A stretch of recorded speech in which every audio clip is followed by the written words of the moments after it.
reaksi saya juga saya emosi, saya berdiri, saya tahu Anda sekjen partai, tapi Anda bukan Tuhan. Sebelum ke Saiful ya. Nah pada waktu saksi komunikasi via WhatsApp dengan Doni Tri Istiqomah tadi ya. Apa yang disampaikan segini? Ingin segera disampaikan itu apa? Disebut nggak pada waktu itu? Ada pesan siapa gitu yang ingin disampaikan segera? Saya lupa Mas, tapi itu ada dalam chat semua deh. Dalam chat itu, ya kalau saya ingat itu dulu pernah jadi alat bukti juga chat itu, gitu loh. Jadi saya lupa, kalau untuk disuruh mengingat kata per kata mohon maaf saya lupa. Ya secara garis besar, pesan siapa yang mau disampaikan si Doni? Dia cuma bilang butuh ketemu terkait Sumatera Selatan 1 seingat saya. Iya, saya tidak berbicara karena kadang pakai WA, kadang pakai telepon, jadi kadang saya juga bingung gitu. Nggak ada ingin menyampaikan arahan dari sekjen, dari kabid atau ketua gitu? Saya lupa. Saksi lupa ya? Iya. Oke, saya lanjut ya. Ya. Nah kemudian akhirnya saksi bertemu dengan Pak Saiful Bahri. Ya. Di Singapura ya. Berarti tanggal berapa itu? 25. 25. Ya, 25. Belum pulang ya? Belum. Belum. Bertemunya di mana pada waktu itu? Permintaan atas permintaan Saiful, waktu itu dia minta ditemui di Shangri-La Orchard. Di Shangri-La ya? Ya. Oke. Kemudian saksi bertemu dengan Saiful sendiri ya? Ya. Nah, kan saksi sebelumnya belum kenal kan? Iya. Nah, pada waktu dia memperkenalkan diri, dia itu siapa dia bilang? Jadi saya diminta menunggu di lobi. Ya. Oke, saya bilang saya cuma chat aja. Even dia tidak apa foto dirinya atau yang mana saya nggak tahu karena di WhatsApp-nya juga nggak ada fotonya pada saat itu segala macam. Ya. Nah, pas saya lagi nunggu di lobi sendiri, saya langsung disamperin. Langsung saya duduk, dia bilang Mbak Rizky ya, dia bilang gitu. Oh iya saya Saiful kata dia gitu. Ya. Oh oke, gimana? Ayo kita ngobrol. Seingat saya di sebelah saya berdiri itu ada restoran. Saya sempat ngarah ke restoran itu karena logika saya berbicara itu di restoran.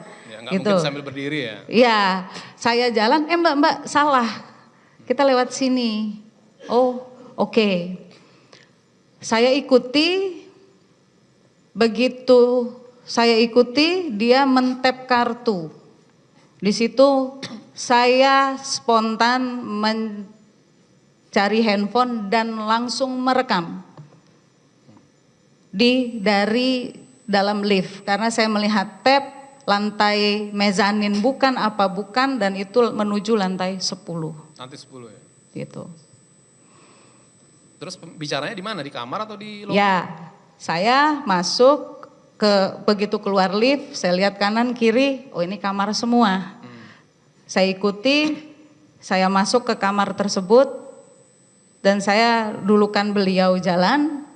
Saya lihat, ya mohon maaf saya nggak kenal ini orang gitu, ini siapa. Jadi saya berdiri dulu di pintu, mbak masuk, kata dia gitu-gitulah. Saya lihat, oke, saya duduk, kamar itu besar sekali memang. Dia di seberang, saya ngambil posisi di seberang dekat ke arah pintu. Ya. Ya. Nah pada waktu itu kan saksi agak khawatir nih ya kan? Ya iyalah kan Mas. Baru pertama kali ketemu Saiful. Ya. Nah saksi nggak kontak Doni pada waktu itu? Pak Doni? Atau WA kayak gitu? Saya sudah cukup males sih nanya lagi gitu waktu itu. Ya? Karena kalau saya ambil handphone pada saat itu pasti kan akan ngaruh juga. Saya kan posisinya ngerekam. Oke. Gitu. Berarti saksi masuk ke kamar, ya.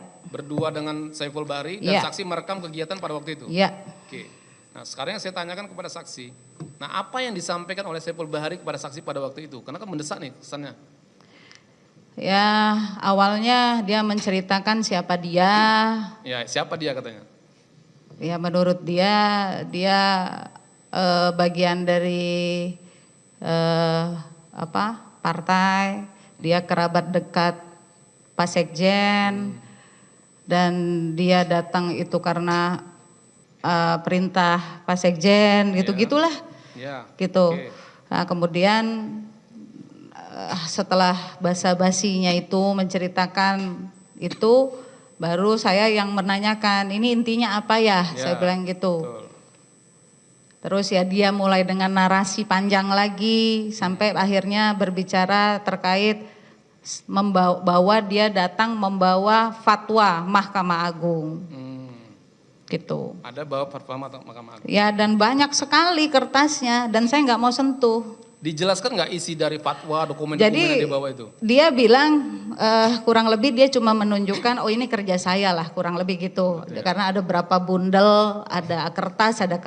Ya saya cuma posisi saya cuma oh gitu. Nah kan tadi menyebut Mahkamah Agung ya. Iya. Ya.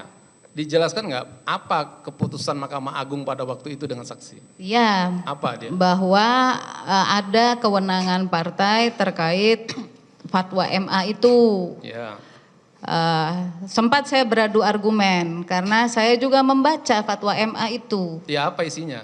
Isinya ya kan banyak ya. Intinya fatwa itu adalah kewenangan partai, kurang lebih ya.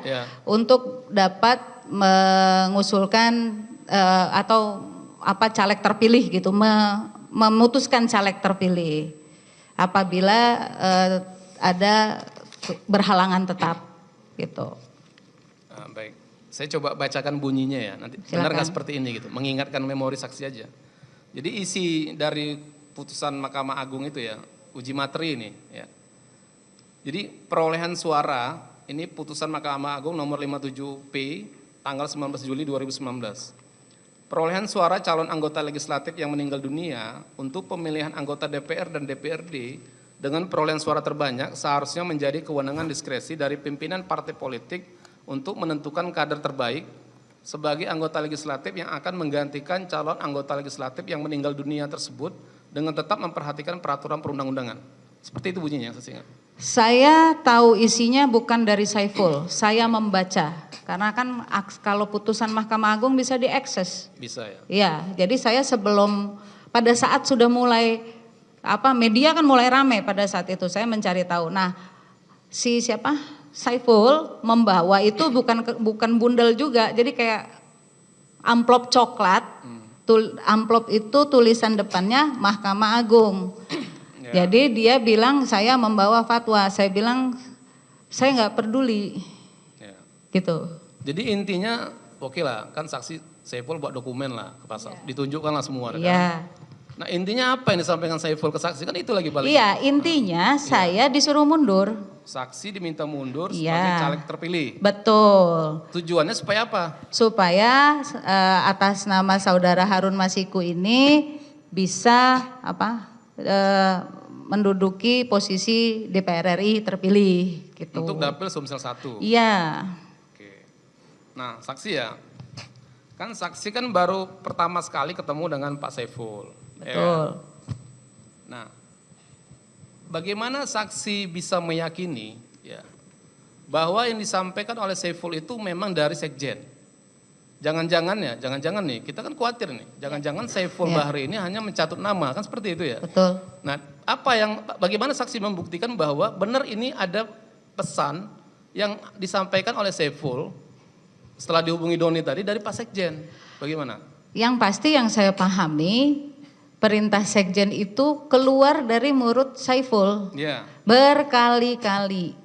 Dan kemudian di hadapan saya untuk mengkonfirmasi tersebut, dia teleponlah Doni Tri Istiqomah, gitu loh.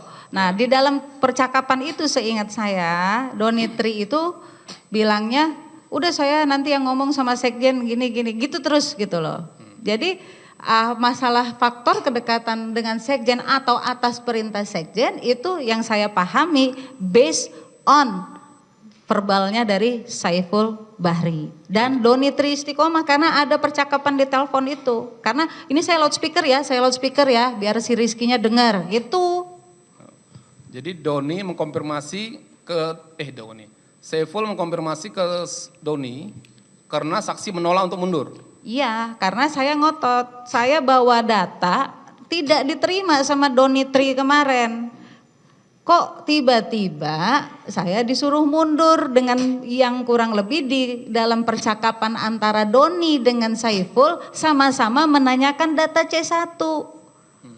Kan lucu buat saya gitu loh. Apakah saya meyakini itu Kalau bicara faktor kedekatan ya yang namanya berulang kali dia menyampaikan itu ya saya mendengar iya aja gitu loh. Ya, baik. Nah, saksi ya. Kan timbul juga tanda tanya ya. Kenapa saksi suara terbanyak 44.000 harus diganti dengan Harun Masiku yang hanya mendapat 5.000 suara? Saksi tahu nggak apa alasan kenapa saksi disuruh mundur dan Harun Masiku yang harus naik gitu? Sampai detik ini, hari ini saya duduk di sini pun saya tidak tahu kenapa alasannya. Nggak tahu ya? Nggak. Ya, karena ada caleg nomor 2 kan, yang suaranya terbanyak juga ya, caleg nomor 2. Di bawah saya itu pasca almarhum meninggal ada kurang lebih 3 atau 4 orang yang suaranya jauh di atas Harun Masiku. Ya. Jadi saksi nggak mengetahui kenapa harus Harun Masiku gitu? Yang menyampaikan kenapa harus Harun Masiku itu hanya Saiful. Saiful ya? Lagi-lagi Saiful. Oke. Baik, saksi. Nah kemudian akhirnya kan saksi menolak ya? Betul. Pada waktu itu ya? Kemudian saksi pulangnya kapan? Saya pulang 26 September 2019? Iya. Nggak ada komunikasi dengan Doni dan Saiful lagi? Mereka ngubungin saya lewat WA, telepon. Kapan itu? Ya 26 itu minta data. Saya data. nggak saya ladenin.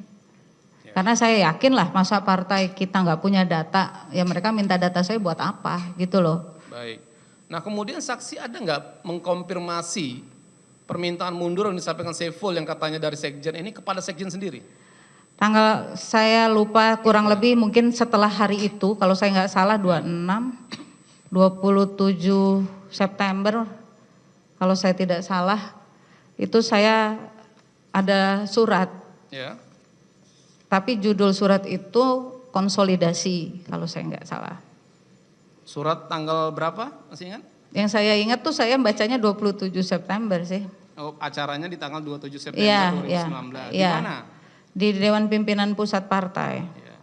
Yang ditandatangani oleh Pak Sekjen dan Ketua Badan Kehormatan. Pak siapa?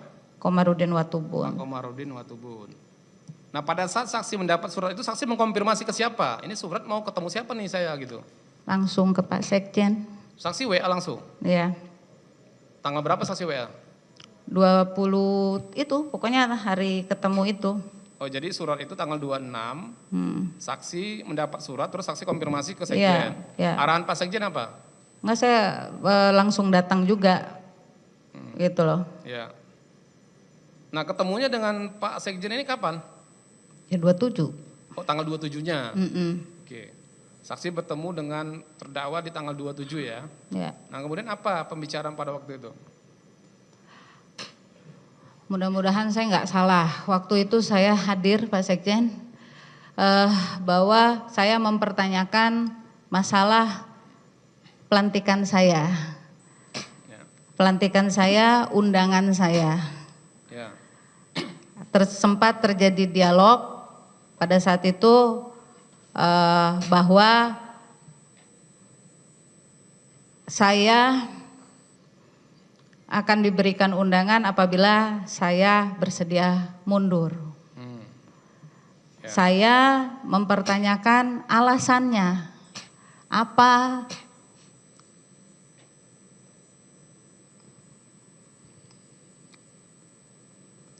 Apa alasan saya disuruh mundur pada saat itu? Karena saya juga saya kader partai, saya bekerja buat partai ini juga, dan waktu itu saya jujur saya sudah sedikit emosi karena capek. Saya capek, saya terus-terusan gitu. Nah pada saat itu saya paham mungkin Pak Sekjen juga capek, beliau emosi, saya emosi, sampai beliau menyampaikan bahwa ini perintah partai. Ini mohon maaf kalau saya agak mencoba mengingat. Saya bilang saya akan mundur apabila saya mendengar langsung dari Ibu Ketua Umum pada saat itu. Dan Pak Sekjen menjawab, dan itu yang saya tidak akan pernah lupakan karena agak kaget untuk pertama kali saya bisa berinteraksi. Saya ini sekjen partai. Di situ reaksi saya juga saya emosi, saya berdiri, saya tahu Anda sekjen partai tapi Anda bukan Tuhan. Itu yang saya sampaikan. Waktu yang singkat Pak Sekjen tapi sangat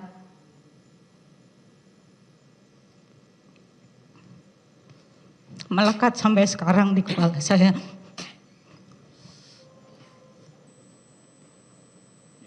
Baik, saksi ya.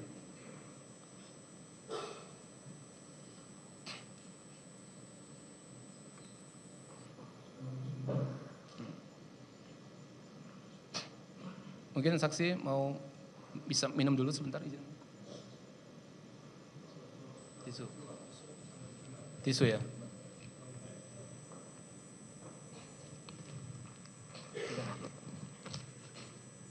Maaf yang mulia.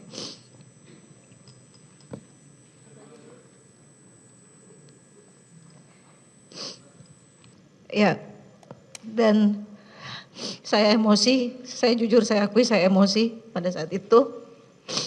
Dan memang dilerai oleh Pak Komarudin Watubun, saya langsung meninggalkan ruangan. Saya meninggalkan ruangan dan habis itu saya langsung pulang. Baik saksi ya, kita ini kan ingin mencari fakta ya. Jadi kan terjadi perdebatan antara saksi dengan terdakwa pada waktu itu kan seperti itu ya. Nah apakah setelah saksi mengatakan Anda bukan Tuhan itu kemudian terdakwa ada menyampaikan lagi gitu? Yang saya ingat sudah saya sampaikan, yang saya ingat ya dalam hari ini ya. Untuk mengingat kembali. Saya bacakan ya saksi, saya bacakan yang mulia. BAP nomor 14 yang mulia. Saksi ya, saya bacakan supaya ya setidaknya mengingat memori ya. Pada saat itu Hasto marah dan menggebrak meja, mengatakan saya ini sekjen. Kemudian saya spontan berdiri dan mengatakan Anda bukan Tuhan. Kemudian Hasto mengatakan Anda melawan saya. Kemudian saya jawab iya, saya melawan Anda tapi bukan partai. Ada ucapan seperti itu? Ya. Ada ya, baik. Nah kemudian tadi kan saksi mengatakan saksi akan bersiap mundur ketika saksi sudah bertemu dengan ketua, ibu ketua ya. Jadi saksi ketemu dengan ibu ketua? Enggak jadi? Ya. Enggak jadi pada waktu itu? Ya siapalah saya mas, ketemu kan enggak gampang. Ya betul, baik. Nah kemudian saksi ya, ini pada saat proses pertemuan dengan terdakwa pada waktu itu, saksi menyampaikan enggak sebelumnya sebenarnya Saiful udah ketemu saksi di Singapura menyampaikan ini gitu. Makanya saksi bertanya ke terdakwa, kenapa saksi diminta mundur gitu? Enggak, saya enggak nanya. Langsung to the point aja, kenapa saksi diminta mundur? Ngapain lagi, kan gitu. Baik, saksi ya. Nah, ketika pada saat itu kan saksi langsung keluar dari ruangan itu kan. Saksi tidak bersedia mundur dan kemudian saksi kan dilantik. Ya. Pada waktu pelantikan itu apakah pada saat proses pertemuan itu, apakah ada pembicaraan terkait dengan surat undangan pelantikan yang disampaikan terdakwa kepada saksi? Yang pasti pada saat menuju dari tempat dari hotel, kan kami di karantina semua waktu itu. Dari hotel menuju itu saya dalam bus. Saya awalnya duduk di belakang sendirian, tiba-tiba didekati oleh di sebelah kanan, karena saya duduknya yang posisi jendela di bus itu, sebelah kanan saya Vita Ervina, di sebelah Vita Ervina ada Maria Lestari. Yang tiba-tiba menanyakan, saya kaget sebenarnya pada saat itu. Eki, undangan mana? Ya. Saya kan baru kenal di karantina itu. Sama gitu. Vita Ervina dan Ibu Maria Lestari. Iya, memang dari awal mereka mendekati saya di tempat karantina itu, Iya. gitu. Awalnya saya nggak tahu siapa mereka waktu awal saya di tempat karantina, tapi pada akhirnya seingat saya mereka sendiri yang cerita siapa mereka segala macam. Saya cuma iya aja. Dari Mereka itu siapa katanya? ya maksudnya Vita, biar tidak ada missing link dari mana saya bisa kenal Vita dan Maria Lestari kan begitu. Nah kemudian saya naik bus, sebelah kanan saya Vita, sebelah kanan Vita adalah Maria Lestari.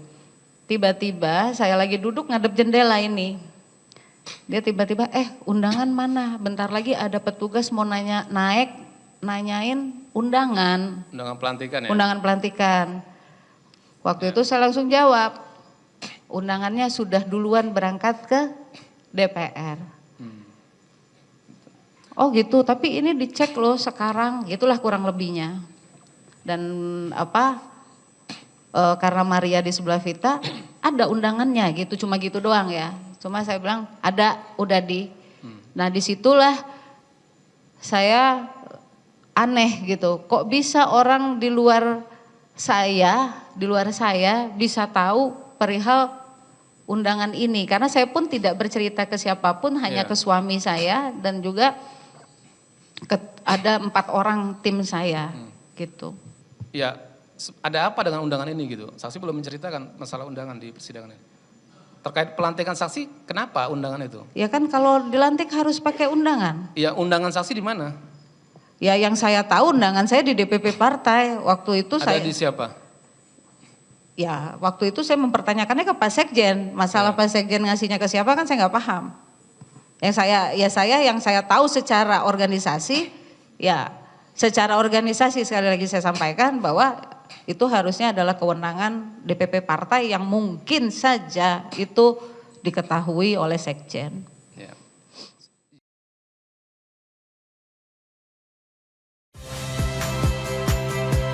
Saya Friska Clarissa.